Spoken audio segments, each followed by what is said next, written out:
Hi, konnichiwa. Good afternoon, Tokyo.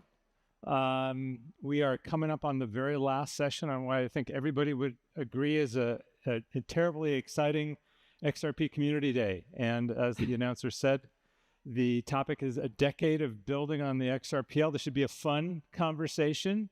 We're also making a little bit of history today because I've been told this is the first time Monica and Brad have been on the same stage in public. It's exciting. So Tokyo, making history. This is great. That's right, yeah. So this is going to be a casual conversation. We'll get a little bit of insight into what's gone on over the last 10 plus years as the XRPL and Ripple have grown. So Monica, I'm going to start with you. Let's go back to the beginning, way back when Rewind. you joined 11 years ago. Actually, this week was Monica's Tuesday was the 11th. 11-year anniversary at Ripple. So that's pretty cool.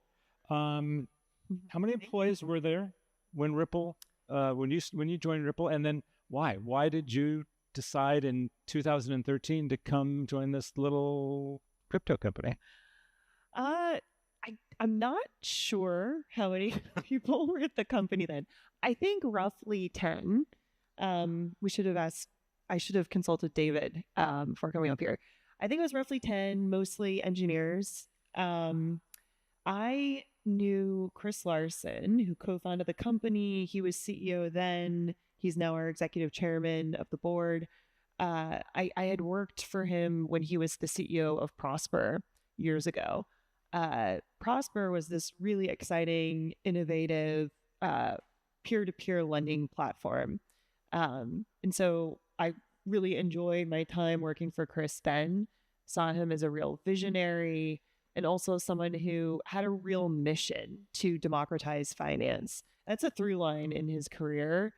E-Loan first in the 90s to bring mortgage lending online, and then Prosper, and then Ripple. So I was just catching up with him. It was just an innocent catch-up meeting, I think in August or something of 2013.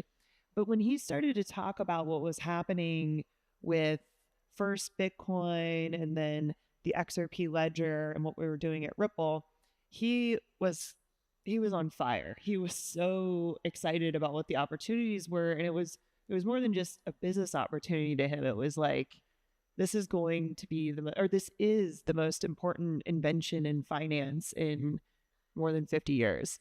So I really bought into his excitement and his vision, and haven't looked back since. We're still working on it.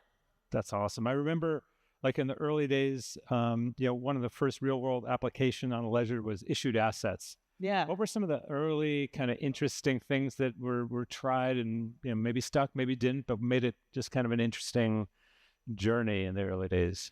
Yes. I mean, it was just so obvious to see, the gateways and the issued assets on Ledger, and you could see people using the network like payments network. So it was right there. Yeah. Some of them were creative use cases. We were just reminiscing the other night about one person had created a silver dime gateway. So you could buy silver dimes on XRP Ledger. I think this person, if you wanted to redeem them, he'd mail you silver dimes. I remember internally within the team, one person created a beer coin. So when we go to get drinks, we could settle up with each other on Ledger. Highly practical. Highly practical. I love that. Yeah.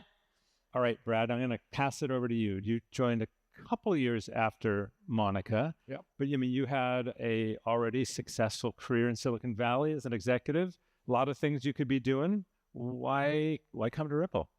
I first got intrigued by what Ripple is doing, in part because I'd already been exposed to Bitcoin. And in around 2012, 2013, I had bought Bitcoin and thought what was interesting, but I was always concerned that one of the limiting factors for Bitcoin's success was this idea of anti-government, anti-bank. And I always felt like if we're going to rewire how financial infrastructure works, it's not going to be through a parallel system. It's going to be by improving the existing system. And so when I first heard about Ripple, I was compelled in part because it felt much more smarter and let's work with the system. Let's work with governments. Let's work with banks. I will also say, like Monica, I think we're all drawn to people and things where you want to be a part of something bigger than you. And you want to put your kind of dent in the universe, to borrow something that Steve Jobs used to say. And Ripple always felt to me, and the idea was big. The idea of rewiring how financial infrastructure worked. And, Chris Larsen is a human who has a lot of passion. And I was drawn in by that passion and the opportunity to put my own dent in the universe. And I think we've been fortunate to assemble a team. But also, again, what's so exciting to me and powerful about being here is it's more than just Ripple. It's all of the XRP community, and seeing that community thrive and grow and evolve has really been a source of a lot of gratification and excitement. No doubt. I've been another one. I'm going to stay with Brad for a second. So, this region has always been sort of at the root of what Ripple does. There's a long history here. I know there's stories even before I joined of trips out to Japan. We had the team from SBI here recently. Why is it, do you think, that Japan has had such a kind of early adopter role in the broader crypto space and a kind of a key early chapter in the Ripple story? I mean, a couple of things I would point to, some from the earliest days, and that's just a passionate group of technology innovators. And I think that the community in Japan and the technology community and the innovation around that has really been pioneers.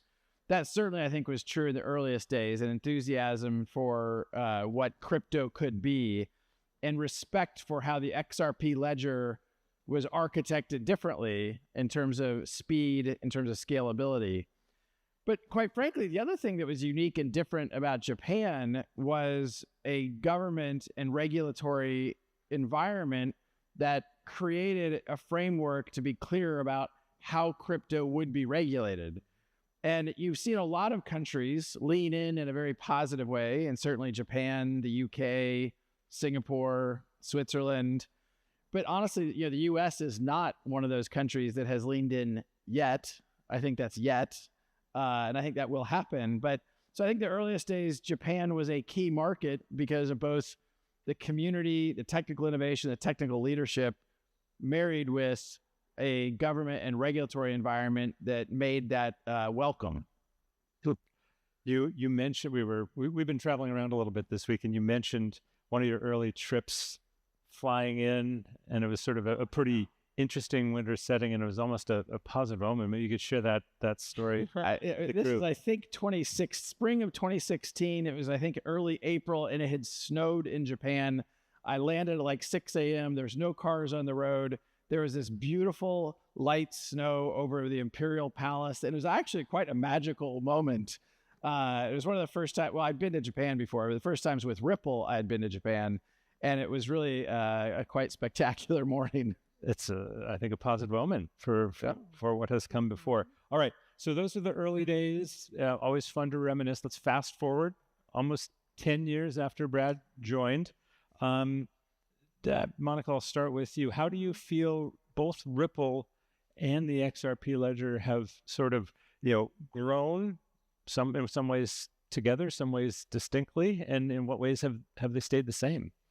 Well, I think what's changed over the past decade is, the market, like looking externally, the market has come a really long way.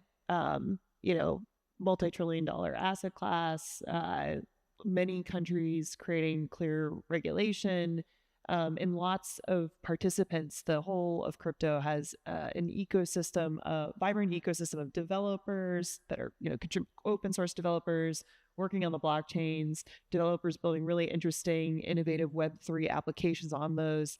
And then also, traditional enterprises and financial institutions participating in a big way. So the whole industry has come a very long way. And I think Ripple's been a leader through that. We were not the most popular back in 2014, 2015, deciding to partner with banks and, discuss with banks, how can we build solutions together? But I think that was a very smart decision. And as Brad called out, the decision to always take compliance really seriously and lead with that has really paid off. So I think institutional adoption is one highlight for me. And then when I think about the XRP ledger, it's so exciting to see all of the innovation blossoming there and the community really growing. Like looking in this room, other events we've been to around the world, it's a global community that's really, sprawling. So I think that's really great. And what stayed the same is, the things about XRP Ledger that have just been really stable and reliable. The decentralized network, the exchange within, and how payments has been a really great use case. Absolutely. Brad, same question to you. What's Well, I think what stayed the same? Well, I think one of the things that has stayed the same, which has been so powerful, and it is this idea of being a part of something bigger than you, is this idea around an internet of value and allowing value to move the way information moves today.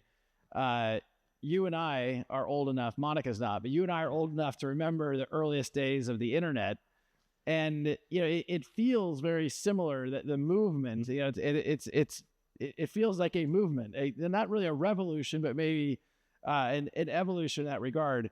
I think what has changed is it's so exciting to see the world move from just experiments and ideas to real projects, real utility, real customers. And I continue to think that the XRP Ledger is one of the very few where you see real enterprise use cases, there's still a lot of experimentation. There's a lot of meme coins that I'm not quite sure what's going to happen. And, I think Ripple and I think many in the XRP community have always tried to take a very long view about where the world will be 10 years from now, or whatever your time frame you want to talk about. But I've always believed we can argue about how long it's going to take. But I think everybody, I hope in this room, would agree that relying upon things like Swift, which was architected 50 years ago, it just doesn't make sense. Like, it's going to change. We can argue about how fast and how long and which banks and all those things. But I go to bed at night every night knowing it's going to get there. Do I wish it happened faster? Absolutely.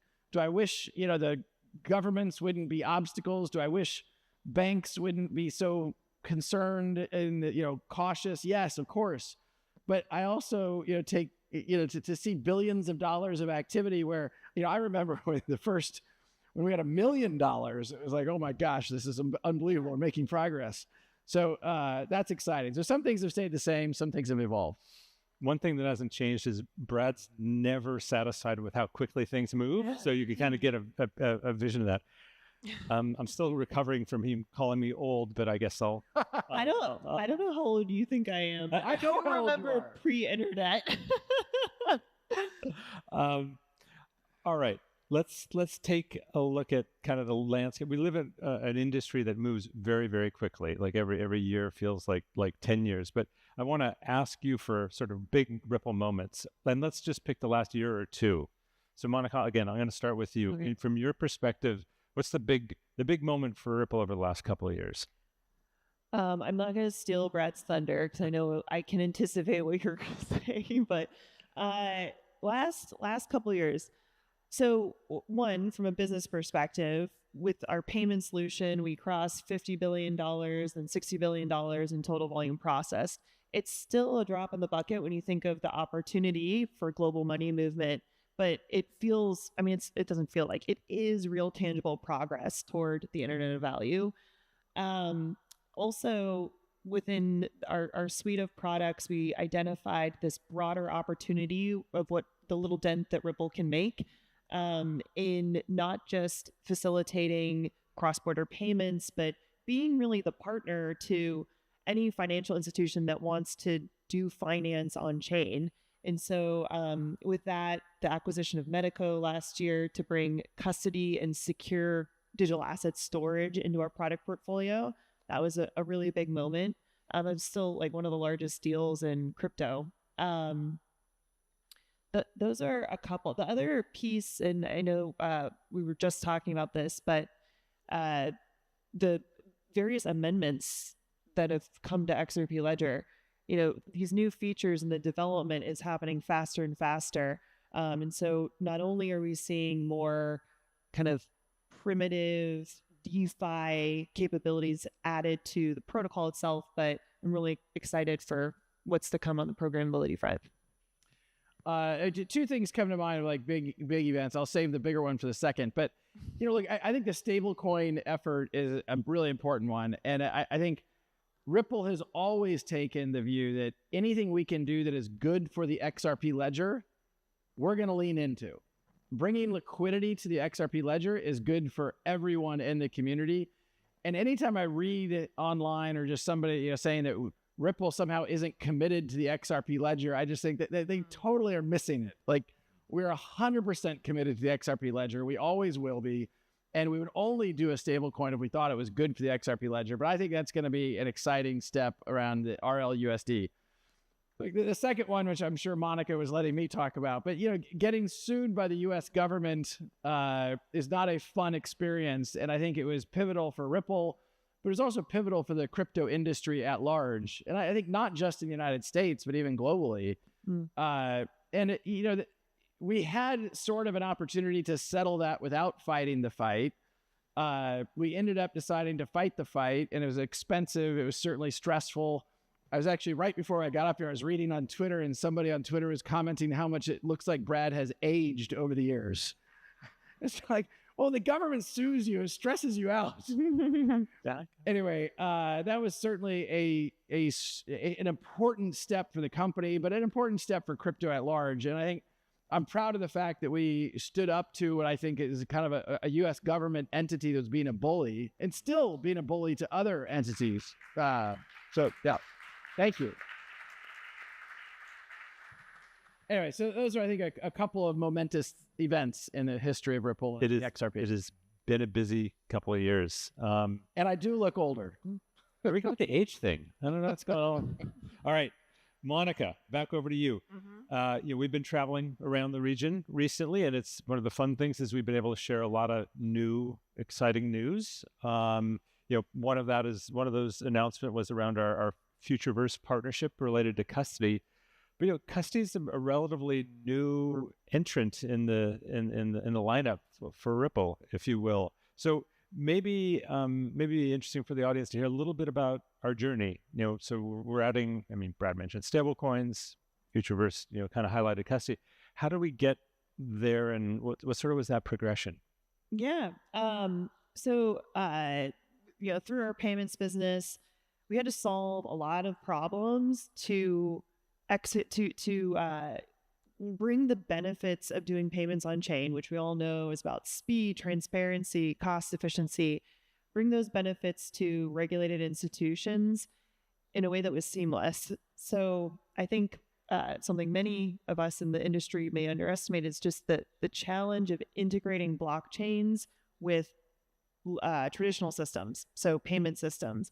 So that's been a long-standing priority of ours. And over time, we have built payout capabilities into more than 80 markets. We've also had to create and solve for creating liquidity across different fiat currencies as well as digital assets. And so that also, as an operation, is something that, those two things together, we think are some things that financial institutions can use not just for payments, but for other use cases in the future. So that's kind of what sprouted this vision for Ripple to really become this end-to-end digital asset infrastructure provider for financial services to come to blockchain. And so the next piece was to bring in custody through the Medico acquisition. The RLUSD stablecoin is another kind of critical piece. And what's really exciting is we see XRP Ledger being best in class for institutional decentralized finance. So our priority is for all of these things to tightly integrate with XRP Ledger. and to, for XRPL to ultimately become the super DEX, the decentralized exchange that has the most powerful flywheel effect for liquidity. It attracts liquidity from other chains. So that's the big idea. Bring it all together. That's exciting. I wish it was that easy. Brad, so we're here at XRP Community Day. When you think about integration and the community building and all those things, what's important to you as you think about things coming on the XRP ledger? Well, certainly, I mean, one of the announcements this week was around programmability. And, I think one of the things Ripple has hopefully gotten better at is listening to and engaging with the community. And we want to make sure that as we champion various things, we're doing that in partnership with the community. And I think some of the programmability stuff we talked about earlier this week that we think has real opportunity, which, by the way, in large part was a reaction to the community. What we heard and learned, we evolved our own point of view. Yeah. And you've heard more about that earlier from David Schwartz. So that's certainly an important one that I think has evolved and I will continue to evolve as we do events like this and as other people in the community do events. Gold Coast XRP is one. There's one that's in Las Vegas, and I think we want to engage with this community. And it's a source of pride and passion that there's so many people that are so passionate about what's going on in the XRP ecosystem. Totally. All right. Well, we're going to wind up here, but we have a passionate group of folks, speaking of passion, out here in the audience that care about XRP. Last thoughts from each of you. I'll start with Monica. How can the audience get more involved with the ledger? It's a great question. I mean, if you're a builder, definitely recommend checking out xrplgrants.org. We announced just earlier this summer a fund specifically dedicated to providing funds to developers in Japan and Korea. And we're excited. I mean, there's been a lot of interest so far, lots of applications rolling in. So I would say that's a great place to start. Awesome. Brad? Apex. We do a developers conference once a year. It was in Amsterdam last spring, which was our largest by far. We were all there. It was awesome. We're doing that in Singapore in 2025. I think in June. It's still, I think, being locked down. But yeah. All right. So Singapore 2025 Apex. I encourage you all to come. It was a great event last year. I'm certain it'll be a great event this year. And again, I think the community keeps growing, and we are optimistic about what is ahead for not just Ripple, but certainly as we care deeply about the entire XRP community. So thank you very much. Yeah, hope to see you there. Thank you, Monica. Thank you, Brad. It's been fun to catch up, and I know we could keep doing this for hours, but yeah, we'll end here. Thanks so much. Yeah, thank you, EVM. Oh, okay.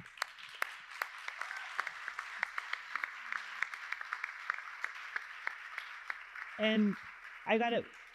Actually, fun little fact: Eric Van Miltenberg, his nickname is EVM. So he was the original EVM before. Yes, you should have trademarked that. Yeah, no. But we also just want to say thank you so much. This wraps up the programming section of the day. We really are so grateful that you came here to join us, and we're very grateful for all your contributions over the years. Like we've said many times, longest standing, largest community. And so we're very grateful to be a part of what you all are a part of as well. And I want to say that it doesn't end here. We have a great party across the street that's starting at 6 p.m. I think it's at the Maid Cafe, if I have that right. But you're free to mix and mingle here until then. And I think that's it. Yeah. So thanks again. Appreciate it. Thank you. Thank you.